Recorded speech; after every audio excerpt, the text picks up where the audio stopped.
FDL partait évidemment pour faire chuter le régime de Mobutu. On a l'impression que, on se souvient à l'époque que Mobutu a été un grand serviteur des Américains pendant plusieurs années, jusqu'à la fin de la guerre froide, au moment où il a été lâché par ses parrains américains en quelque sorte. Est-ce qu'aujourd'hui, les parrains américains de Joseph Kabila sont en train de le lâcher? La question qu'il faut se demander, pourquoi ils l'ont lâché? Ils l'ont lâché parce que ce qui se passe en République démocratique du Congo aujourd'hui est inadmissible. L'espace politique est fermé, les médias sont fermés, on arrête matin, midi et soir, vous avez des lois qui ne sont pas respectées. Je prends un exemple, il y a eu Amnesty en 2014 où, par exemple, Eric Kikunda devait être libéré, il continue à être en prison alors qu'il est déjà amnistié. Vous avez l'honorable Shekoko Mulumba qui a été arrêté alors que la constitution que brandit mon combattant dit que lorsqu'on vous arrête, même au niveau des services de renseignement, dès le premier jour, vous avez droit à être assisté, mais lui, même la famille n'a pas le droit d'aller lui rendre visite. Donc nous sommes dans une situation d'un non-droit. Il n'a droit que la moindre contestation devient un crime de lèse-majesté. On ne peut même pas manifester, tout est fermé. Alors à partir de là, même vos parrains, ils feront quoi? Vous leur mettez dans une situation, soit on voit ce qui s'est passé au Kasaï avec le phénomène, avec le Kamwina Sapu, où un chef est tué, alors que de l'autre côté, on voit Gédéon être protégé, quelqu'un qui a été condamné pour cannibalisme, il est sorti de la prison, à qui on a tout donné, villa et tout amnistié. Tout simplement parce qu'il a porté des t-shirts de Kabila et dire Oumela. Donc aujourd'hui, nous nous retrouvons dans une situation où c'est vraiment inadmissible. Moi, je crois que, et en plus, la même personne, vos parrains trouvent que vous êtes incapable de gérer le Grand Congo. Puisqu'aujourd'hui, la majorité a prouvé qu'il est incapable de gérer la République démocratique du Congo. Lorsque mon co-débatteur Dominique parle que si on n'a pas eu les élections, c'est la faute de l'opposition. Moi, je suis même gêné de lui suivre là-dessus, puisque quand on vous demande... la responsabilité est partagée, monsieur, en trois parties. Arrêtez. Non. Arrêtez de dire que je vous ai pas coupé, elle est partagée. J'ai bien énuméré. C'est vrai qu'on peut dire, Dominique Kamolete, que quand même dans un pays, la responsabilité d'organiser des élections incombe avant tout au pouvoir en place. Je termine. Je n'ai pas dit le contraire, sauf que je partage cette responsabilité. Je termine rapidement mon raisonnement. Si vous faites votre dissertation, cette réconciliation, elle est absolue. Lorsque vous avez argumenté, voilà la raison que vous avez avancée en ce qui concerne l'opposition, parce qu'il y a plusieurs partis politiques. Donc, vous avez argumenté, c'est enregistré. Politiques qui se comprennent pas. Oui, mais peu importe. C'est pas ça qui empêche la tenue d'élection. Vous avez votre... Monsieur, je ne vous ai pas coupé lorsque vous parlez. Qu'est-ce qu'il a dit?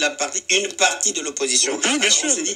Laquelle opposition représente le peuple congolais? Fondamentalement, à la source de la crise, la responsabilité d'organiser les élections incombe avant tout à un pouvoir en place. Oui, mais quel est le mandat? Quel que soit le comportement au sein de l'opposition. S'il vous plaît, lorsque vous posez la question quelle opposition, il y a qu'au Congo, on voit un premier ministre se dire de l'opposition. Il est premier ministre, il gère le pays, il est opposant de lui-même, puisqu'on est opposant à un gouvernement. Il y a qu'au Congo, venir et être, il y a une différence. Alors, je me tourne à nouveau vers Patient Ligodi, on va essayer de faire un peu de prospective avec vous, Patient Ligodi. Patient, vous m'entendez? Je vous entends très bien. Oui, quelle pourrait être la prochaine séquence orchestrée par le pouvoir congolais? Parce qu'il y a une hypothèse qu'on évoque souvent, voilà, celle de voir le pouvoir s'appuyer le moment venu sur une situation politique chaotique pour organiser un référendum en vue de modifier la constitution du pays. Est-ce que cette hypothèse est toujours valable selon vous aujourd'hui?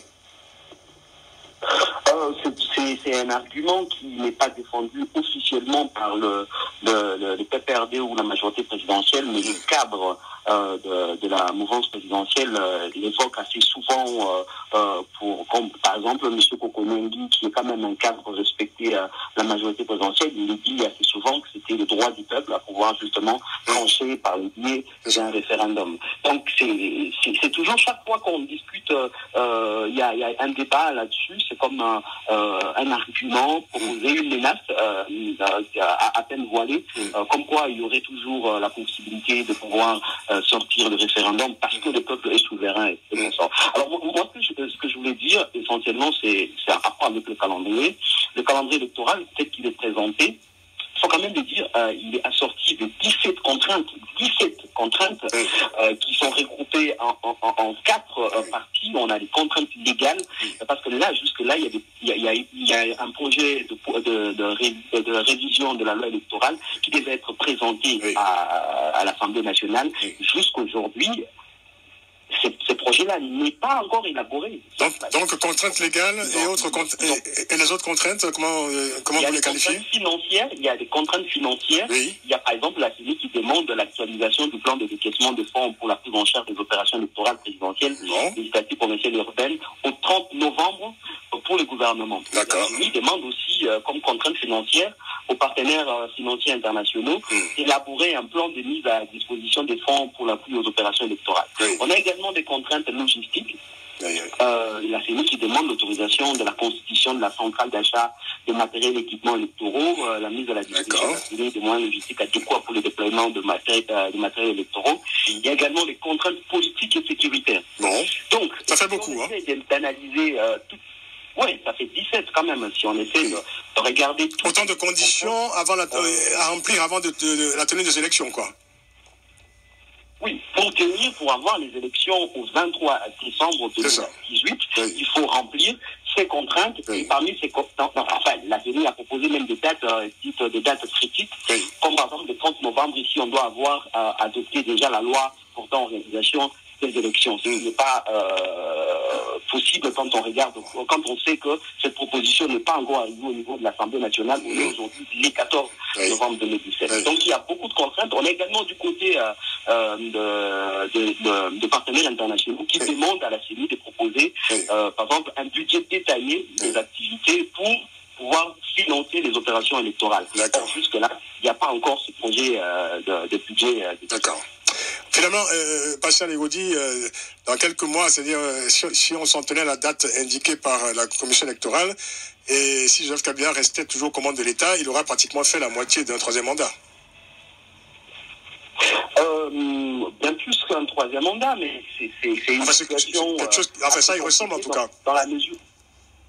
Oui, c'est assez compliqué parce que dans la mesure où toutes les institutions de la République à mandat électif aujourd'hui sont hors mandat. C'est ça le problème. Et le président de la République, et l'Assemblée nationale, et le Sénat, et les assemblées provinciales, aujourd'hui, personne ne peut parler au peuple avec, on va dire, avec beaucoup de légitimité, étant donné que personne n'est dans le mandat défini par la Constitution. Et c'est là où ça devient dangereux. Donc on a des institutions aujourd'hui au Congo qui ne peuvent pas se réclamer d'une légitimité élective. C'est une situation tout à fait particulière en tout cas. On continue d'en parler après la publicité. On marque une pause tout de suite. On revient en 2 petites minutes pour la suite de ce grand débat consacré au calendrier électoral de tous les dangers en RD Congo. À tout de suite.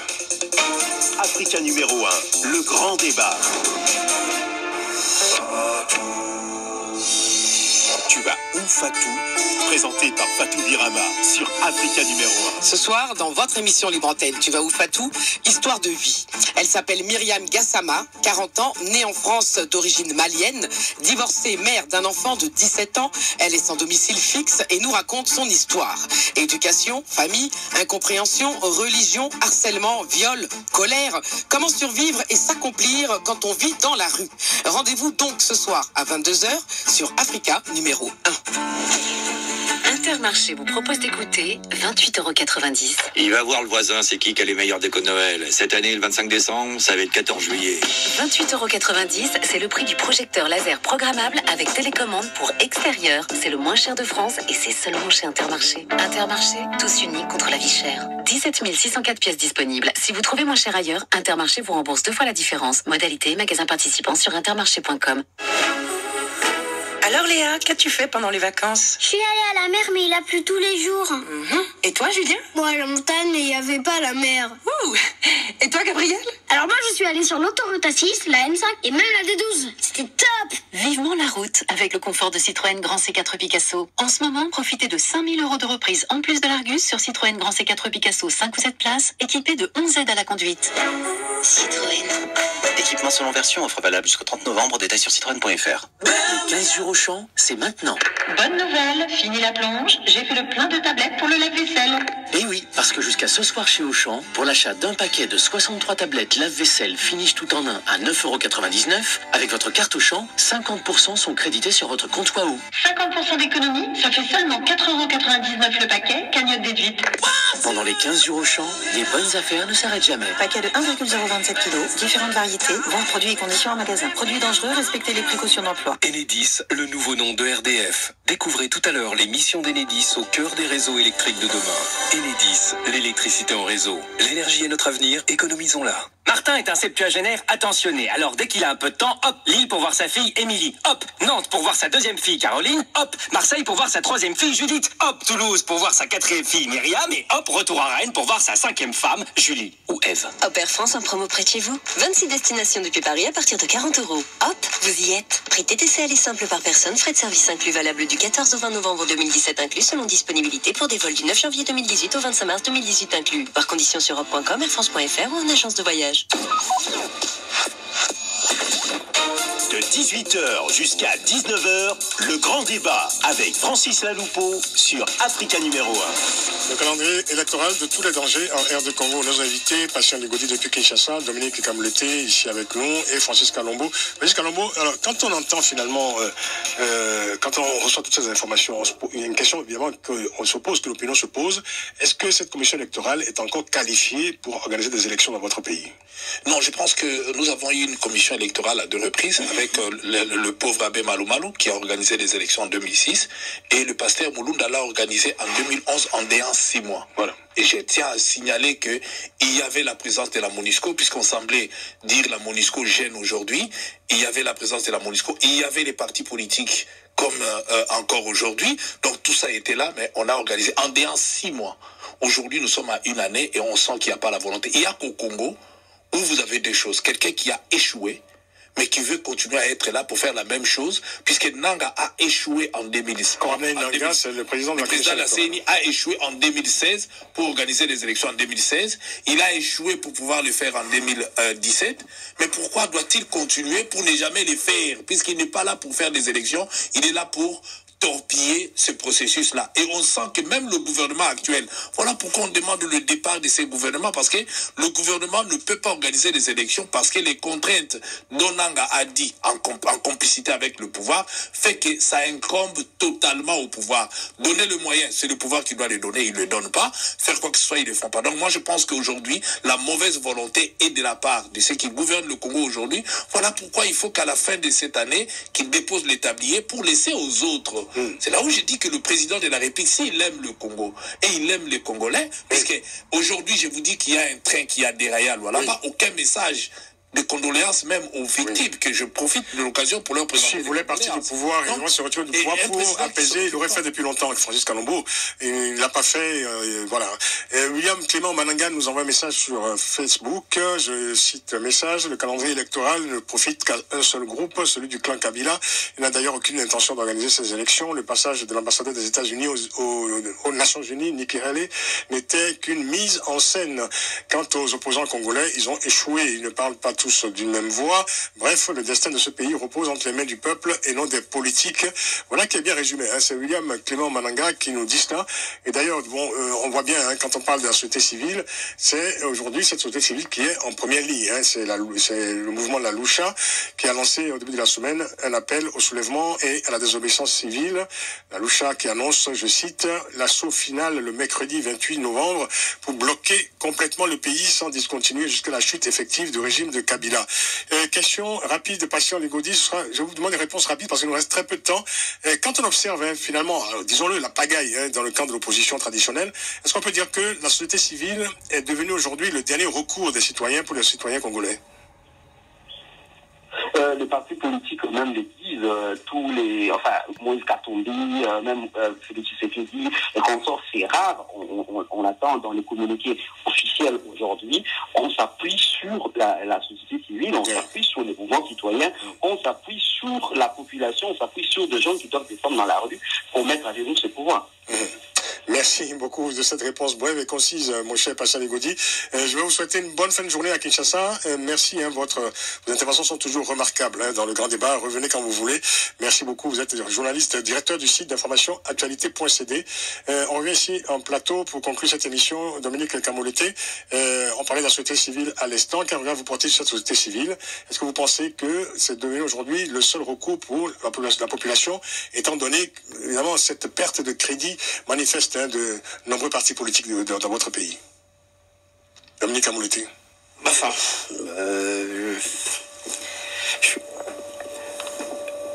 Bon, mais écoutez, vous n'avez pas de réponse. Oui, je sais pas que je n'ai pas de réponse, mais je suis un peu dépité par vous êtes un peu dépité. La façon dont vous menez votre émission. Ah bon, écoutez, si vous ne voulez pas répondre à ma question, je vais répondre.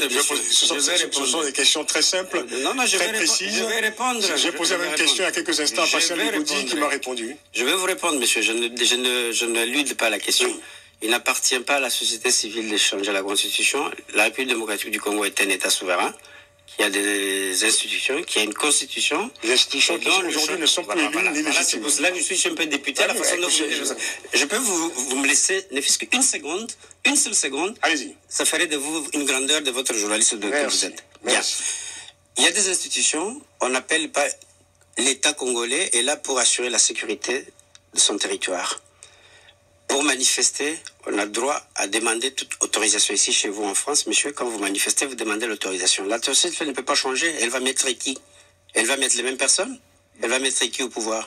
Il y a des institutions, qu'on organise les élections, que le gagnant, le président Kabila n'a pas dit qu'il va rempiler pour un troisième mandat, que l'opposition, que la majorité présidentielle, que la communauté internationale travaille de commun accord pour avoir un calendrier crédible et organiser les élections comme il se doit, et il y aura un changement dans ce pays. Parce que tout à l'heure, vous avez souligné que toutes les institutions de la République du Congo sont hors mandat.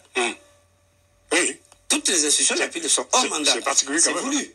C'est voulu, c'est pour ça que je dis que c'est voulu par les gens. C'est le seul pays du continent. Voilà, donc c'est voulu par ces gens-là. Donc, alors qu'il faudrait que ces gens-là se mettent d'accord. C'est voulu par qui, vous avez dit? Par le Congolais. Ah oui, bon. C'est pas. Quand vous dites les Congolais, vous pensez? Pas le Congolais. Oui. Il est seul, le peuple congolais lui-même. Tout le peuple congolais, évidemment. Ils font partie de ça, monsieur. Il y a ceux qui ça l'accommode. Ah oui. Il y a ceux qui s'accommodent. Parce qu'ils ne sont pas les sociétés civiles.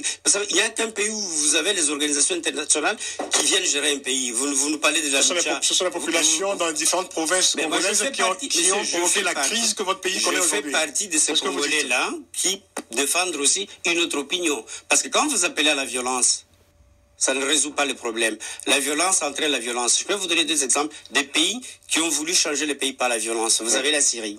La violence aujourd'hui en RD Congo a été plutôt du côté du pouvoir. C'est ce que vous le dites, voilà. C'est ce que je vous dis. C'est-à-dire quoi? C'est évident. Parce que quand vous descendez dans la rue, vous allez manifester. Oui, c'est un droit, mais il faut une autorisation administrative, monsieur. C'est écrit où? Non, c'est écrit. Article 26 de la Constitution. Et ça dit quoi? Je vais vous lire là. Non, je vais vous lire là parce qu'on arrive bientôt à la fin de l'émission. S'il vous plaît, restons dans le débat. À condition d'avoir demandé à l'autorité administrative d'autoriser l'article 26. Lui-même a reconnu ici. Lui-même a reconnu ici que le calendrier n'est pas crédible. Alors c'est plus qu'il y a des frondeurs, parce qu'il est du PPR de la majorité.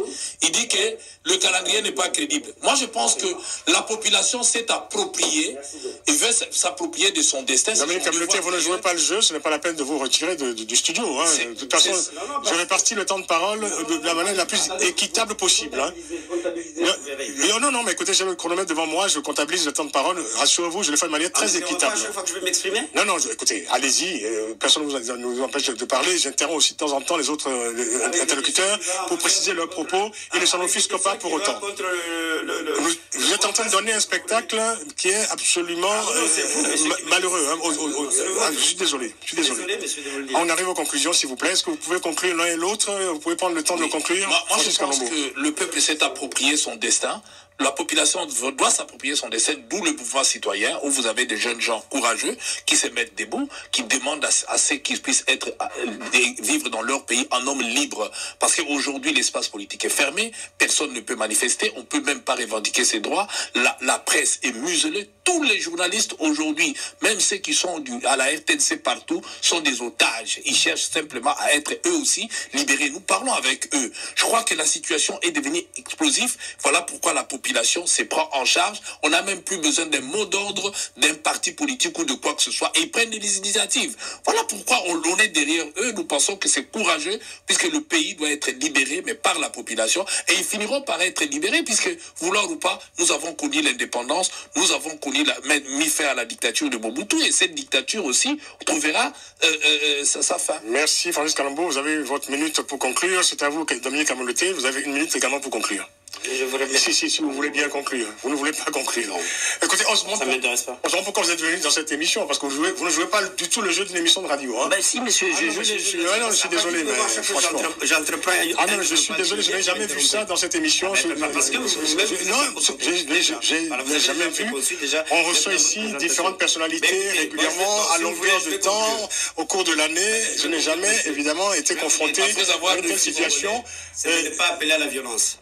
La violence ne résout pas les problèmes parce qu'une violence entraîne... Il faut le laisser libre. Personne n'a le monopole de la violence au pays. Tout le monde peut l'exercer d'une façon ou d'une autre. La seule chose que je demande, c'est à tous les Congolais de se mettre d'accord pour organiser les élections dans la tranquillité, dans la paix, pour que les nouvelles élections désignent des responsables politiques qui vont présider aux destinées de ce pays-là. La violence n'amène à rien.